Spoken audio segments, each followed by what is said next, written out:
Welcome to week 11. Week 11 is pretty simple. We're going to be doing one exercise here. You guys are going to be finishing up working on your project 3s. Now, this exercise right here is an extension of what we've done with text so far. Project 3 entails text, likely, information that's being given, and obviously the interactivity part as it relates to buttons.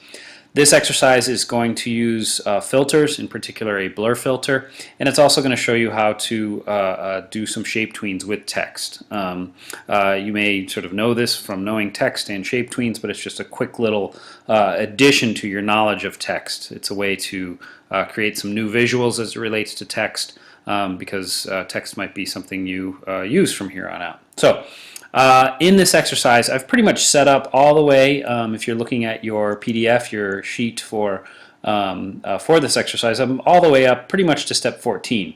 1 through 14 is just opening up Flash, creating, in this case it's a movie clip. Make sure this twinkle is a movie clip, it's not a graphic.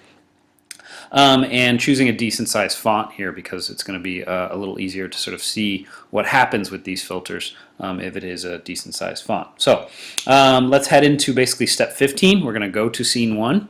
Okay, and it says create 2 layers. One's going to be called blur 1 and the other is going to be called blur 2. So I'll just rename layer 1 here, blur 1, and I'll create a new layer. Call that one blur 2. Okay. Next thing it says is create a motion tween on layer 1 from frames 1 to frames 100 with the twinkle movie clip. Okay. So that's pretty straightforward. I'm going to go over to my library. I'm going to have Twinkle sort of start, as I often do with these tweens, off stage left. I'm going to go up to frame 100. I'm going to make a motion tween with this. Again, this should all be pretty straightforward. I'm going to have my twinkle go from bottom left to top right, and I have a simple sort of motion tween there. Okay. Next thing it says is create a motion tween on layer 2 from frame 50 to 150. Okay, so I'm going to go to 50 here, and I'll sort of put it, whoops, I need to insert a keyframe there. I'm going to do a little different positioning on this one. I'll go from top left to bottom right.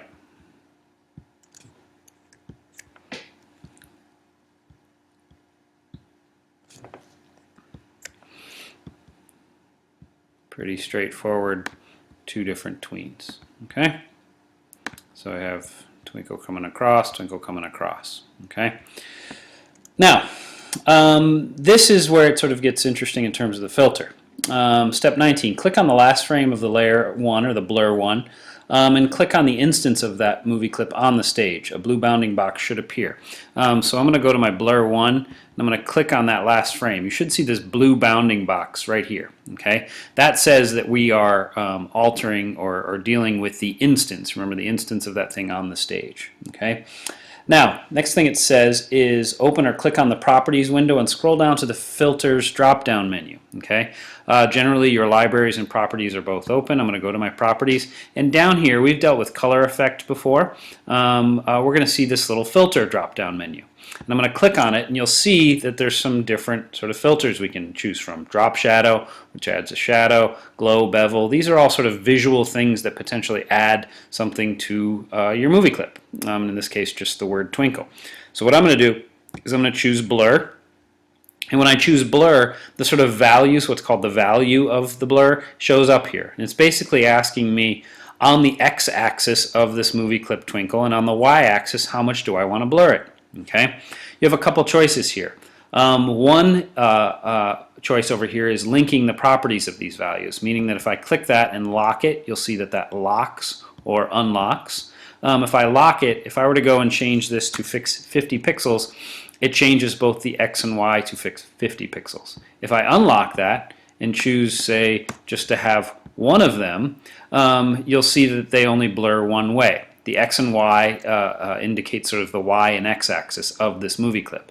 So if I blur the Y axis, you'll see and I'll sort of maybe zoom in here so you can see, you'll see that it blurs it sort of up and down. If I were to change that and go 50 across and 0, you'll see that that then blurs from left to right. Okay, so what I had you do as of looks like step 22 is adjust both the X and Y to the blur filter, or to a 50 pixel. This is going to sort of blow it out pretty blurry.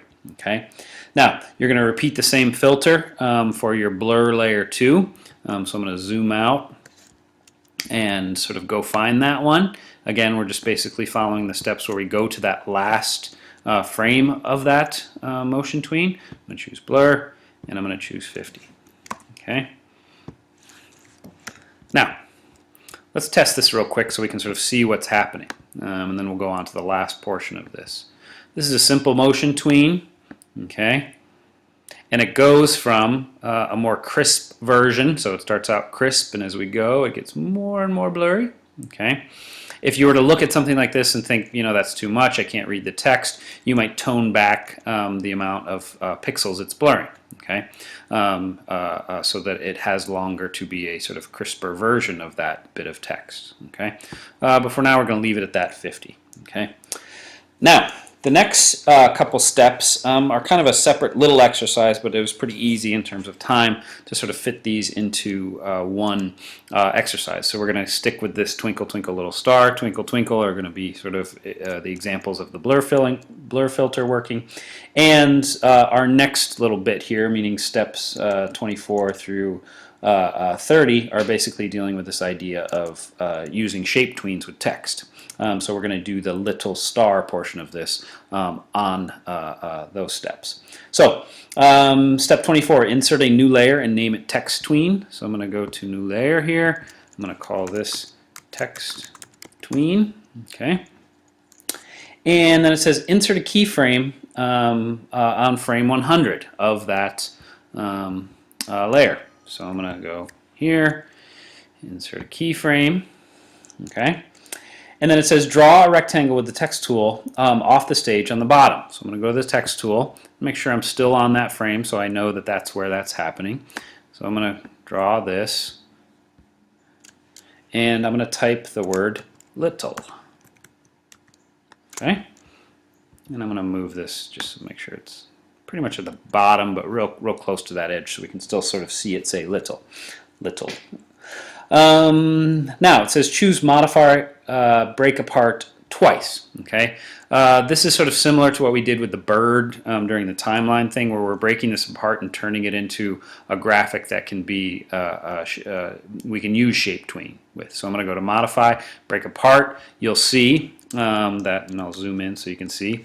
You'll see that it breaks it apart just into singular letters. That's going to come in handy later when we deal with this idea of bones, which we're going to deal with after probably next week.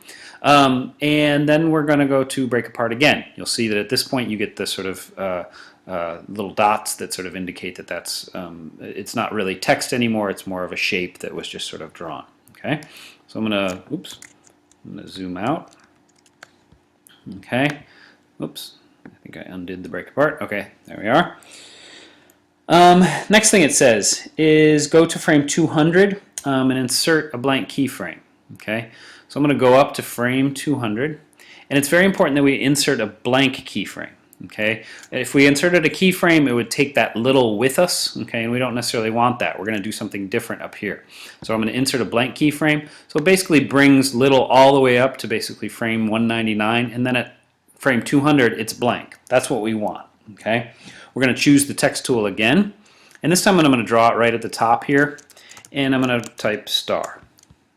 Okay, I'm going to move it so it's actually on the stage. This one we want on the stage. Next thing we do is we need to break that apart again. Okay, so I'm going to go to modify, break apart, modify, break apart. Okay, this is basically stating that we're going to be going from little to star here. Okay, now the only thing that we haven't done up to this point is basically add the shape tween. So I'm going to click anywhere in between these two, and I'm going to, in this case, control click, and I'm going to create a shape tween. Okay, shape tween looks a little bit different. It's green, and we will see now that as we come in, twinkle, twinkle, at frame 100, we have little starting to come up, and the shape tween obviously sort of has these choices in terms of how it changes from little to star. There are ways to sort of adjust that, which we'll maybe talk about later. And as we move, we get to star. Okay, so just as at the beginning of the semester we had whatever it was, a square turned into a circle with the shape tween. By breaking apart the text, we can sort of basically tween between these two types of frames. Now, last thing I have is to basically add a singular frame up to frame 250. All this is doing is leaving it so star sort of sits there for a second so we can sort of see that that shape tween was successful. Okay, so that's it for this exercise. It should look something like this. Let's just quick do it. There we have our twinkle, twinkle, both with the blur filter on it, and here comes little, tweening to star. And then we have a second or two where it sort of stays there. Okay, pretty simple exercise, hopefully a nice addition to your use of text.